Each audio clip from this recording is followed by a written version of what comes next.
સીતારામ, સદૈદાસ, જય મા અમર, જય શ્રી કૃષ્ણ। જો આ બધી યુનિવર્સિટીઓ કહેવાય આપણા માટે। તો આપણે તો ખાલી ઓમ ડિગ્રી લઈ લઈએ, આ તો બધા અનુભવની ડિગ્રીઓ છે। કેમ પણ વિનુ દાદા બનાવે છે રોટલાના મઢા, અને બાપા એમ કે છે શું શું દાદા તમને આવડે? પુડલા આવડે, લોટીના થેપલા, મરચા ભરીને શાક, હા, વણેલા ગાંઠિયા। એટલે આ વિડીયો ને છે ને એટલો બધો શેર કરી દો કે વિનુ દાદા રોટલા વાળા તરીકે પ્રખ્યાત થઈ જવા જોઈએ। અહીંથી અમેરિકા કનુ બાપા બોલાવવા જોઈએ કે હાલો રોટલા બનાવવા। કેમ પણ રોટલા ટીપે કઈ ઘટે તો આમ જોજી, હું એ જ કઉ છું દાદા મીઠા, દાદાની વાતોય મીઠી ને દાદા રોટલાય મીઠા। આ ટપ્પા કઈ કેવા મીઠા હે?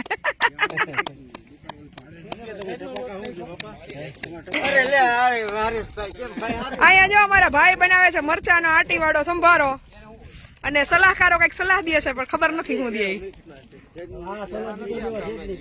હાથી પણ એ દેવાય, એમાં કઈ વાંધો નહીં, ઘરના નો દે કોને દે કા? હા, ગરમા ગરમ બાજરાના જાર બાજરાના રોટલા, મરચાનો લોટનો આટી વાળો સંભારો, અને આ બાજુ આપડા કેતનભાઈ બનાવે છે મિક્સ શાક। કલર એમ આવ્યો પણ, અને મુકેશભાઈ મૂકી છે ખીચડી। જોકે આમ તો હરમડિયામાં એક કે એક ભાઈઓને એટલી સરસ બધી રસોઈ આવડે કે પછી ઘરે ઓલી ગોગડી બનાવીએ ને ત્યારે યાદ આવે, અને એમાં પાછા અહીંથી ગોગડીના વિડીયો કરીને મોકલે। હરેશભાઈ વેન કરાવ્યા કરે બધાને કા? આગળ છે ઈ ભાઈઓ વારા ડુંગરા ડેમના પાણીની લાઈનની કામગીરી ક્યાં કરે છે, એટલે જાય આપણે એ બાજુ જરા કાંટો મારતા આવીએ।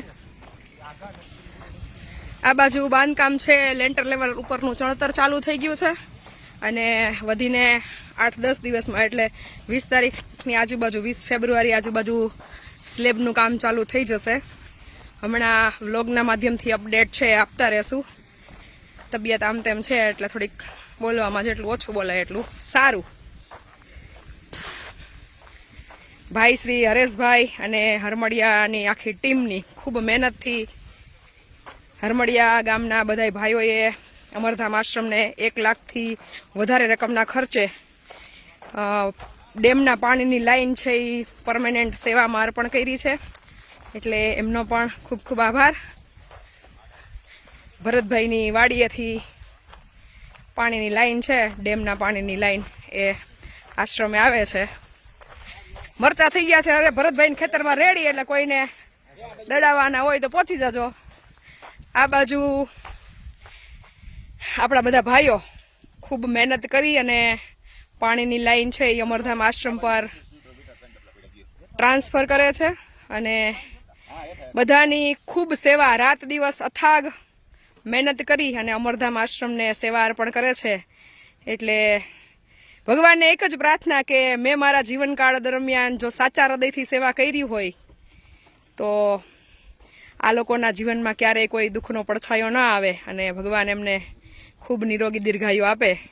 અમારા કરપભાઈ હું કોન્ટ્રાક્ટર શ્રી એવા આ બાજુ મોઢું દેખાડી દો, પંકજભાઈ પણ પધારી ગયા છે, અને ખૂબ આનંદ થાય, કારણ કે અત્યારે વિચારો કે સમય ખૂબ બદલી ગયો છે, લોકો પાસે સમય નથી, અને નાનું મોટું કંઈ કામ હોય ને કોઈને બોલાવીએ ને તો એ કેવા ચાર્જીસ લઈને લોકો કામ કરવા આવે છે, એની જગ્યાએ અવિરત રાત દિવસ હરમડિયાની ટીમ એ ખૂબ સંઘર્ષ, ખૂબ મહેનત કરી અને અમરધામ આશ્રમને સતત સેવા આપી રહ્યું છે।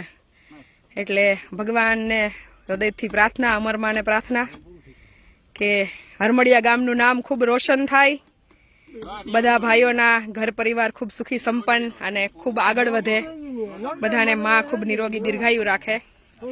મળીએ આગળ। જય મા અમર, સીતારામ, સદૈદાસ, જય શ્રી કૃષ્ણ।